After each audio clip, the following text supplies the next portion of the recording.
जय श्री गणेश। नमस्कार प्रिय भक्तों, आप सभी का हमारे इस भक्ति से भरे YouTube चैनल में हार्दिक स्वागत है। आज हम आपके लिए लेकर आए हैं सकट चौथ की एक अत्यंत भावपूर्ण और शिक्षाप्रद कथा, जो जिठानी की व्रत कथा के रूप में प्रसिद्ध है। यह कथा हमें सिखाती है कि व्रत केवल भूखे रहने का नाम नहीं होता, बल्कि श्रद्धा, विश्वास और नियम का पालन ही व्रत का सच्चा फल देता है। तो आइए मन को शांत कर भगवान श्री गणेश का स्मरण करते हुए इस पावन कथा को प्रारंभ करते हैं। जय श्री गणेश। बहुत समय पहले की बात है। भारत के एक छोटे से गांव में एक संयुक्त परिवार रहता था। उस परिवार में 2 बहुएं थीं, एक जिठानी और दूसरी देवरानी। दोनों एक ही घर में रहती थीं, लेकिन दोनों का स्वभाव एक दूसरे से बिल्कुल अलग था। देवरानी बहुत सरल, शांत और भगवान में विश्वास रखने वाली स्त्री थी। वह हर पर्व और हर व्रत पूरे नियम और श्रद्धा से करती थी। विशेष रूप से सकट चौथ का व्रत वह हर वर्ष बहुत ही भक्तिभाव से करती थी। वह यह व्रत अपनी संतान की लंबी आयु, सुख शांति और परिवार की रक्षा के लिए करती थी।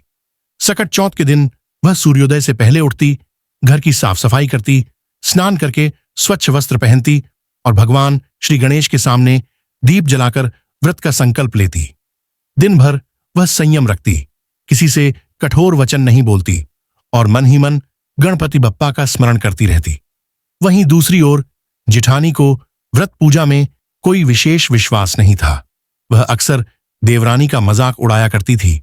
वह कहती, भूखे रहने से भगवान खुश हो जाते हैं क्या?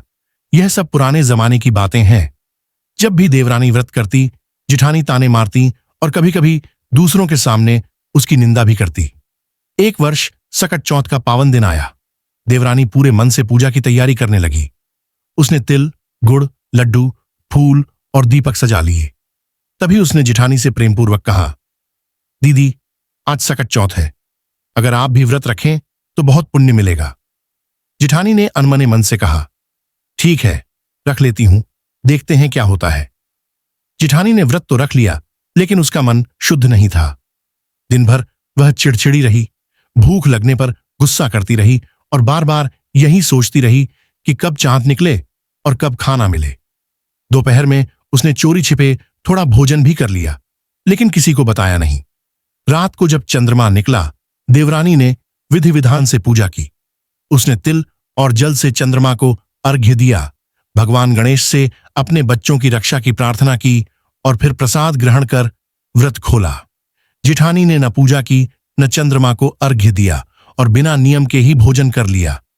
कुछ समय बाद जिठानी के जीवन में दुख आने लगे। घर में कलह बढ़ने लगी, संतान बार बार बीमार रहने लगी और उसका मन हर समय अशांत रहने लगा। कोई भी काम सफल नहीं हो रहा था। धीरे धीरे उसे एहसास हुआ कि यह सब उसके गलत व्यवहार और अधूरे व्रत का परिणाम है। एक दिन वह रोती हुई देवरानी के पास आई और बोली, बहन, मुझसे बहुत बड़ी भूल हो गई। मैंने सकट चौथ के व्रत का अपमान किया। देवरानी ने शांत स्वर में कहा, दीदी, व्रत केवल भूखे रहने का नाम नहीं है। व्रत श्रद्धा, विश्वास और नियम से किया जाए, तभी भगवान प्रसन्न होते हैं। अगले वर्ष जब सकट चौथ आई तो जिठानी ने पूरे मन से व्रत करने का संकल्प लिया। उसने सुबह स्नान किया, स्वच्छ वस्त्र पहने, पूरे दिन संयम रखा और किसी से कटु वचन नहीं बोले। शाम को उसने विधि विधान से भगवान श्री गणेश की पूजा की, दीप जलाया और अपने किए अपराधों के लिए क्षमा मांगी। रात को चंद्रमा को अर्घ्य देकर विधिपूर्वक व्रत खोला।